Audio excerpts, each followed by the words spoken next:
I think that all labyrinths really are partaking of the spiral archetype.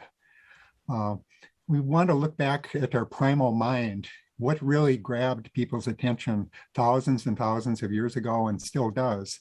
It's kind of the fact that we are born and we're going to die. And I think the spiral has been a basic symbol. I think it's archetypal because it represents both evolution and involution. It represents being born. The labyrinth gives birth to us. And so when we walk into a labyrinth, it's sort of our death. We're walking back to our source.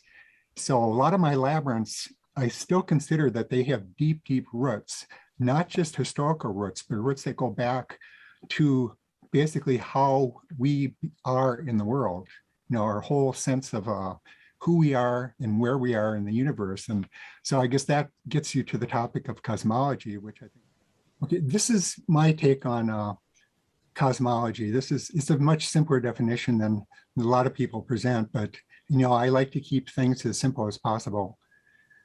Now, this first statement I've read in a number of different places. We represent the world to ourselves and we respond to our representation.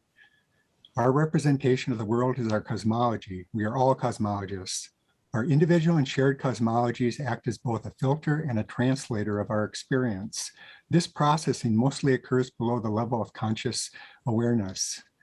A prime example of this is if you speak to me in French and I know French, I will take what you say as meaning, but I don't know French, so I will hear it as sound.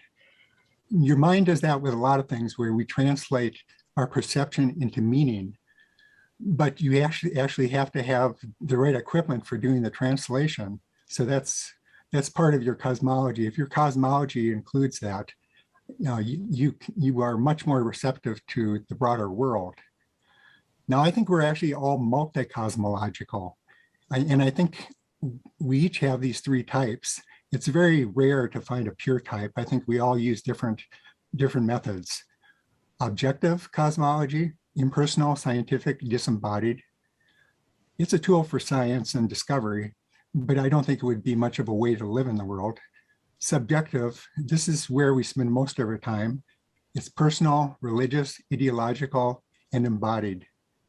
And then there's universal, which is transpersonal, mystical, one with the all.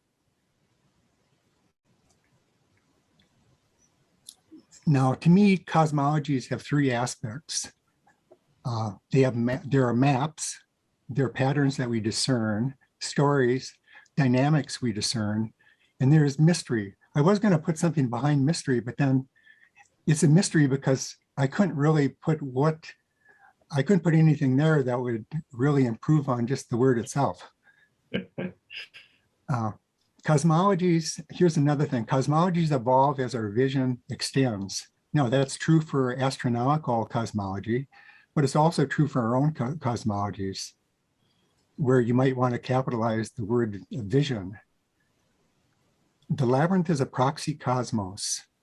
Hence, there is a labyrinth cosmology. We are the explorers. I actually developed a new word to describe who we are. I think people have always struggled to identify, what a labyrinth enthusiast, lover, explorer is. And here's a simple word that I think we could actually use. We are labyrnauts. Sort of like astronauts. So if you are passionate about exploring the labyrinth, you are a labyrinut. And if Lauren Artras wants to start a band, I think she could be Lauren Artras and the Labyrintts. Oh, there you go. I get to play the cymbals.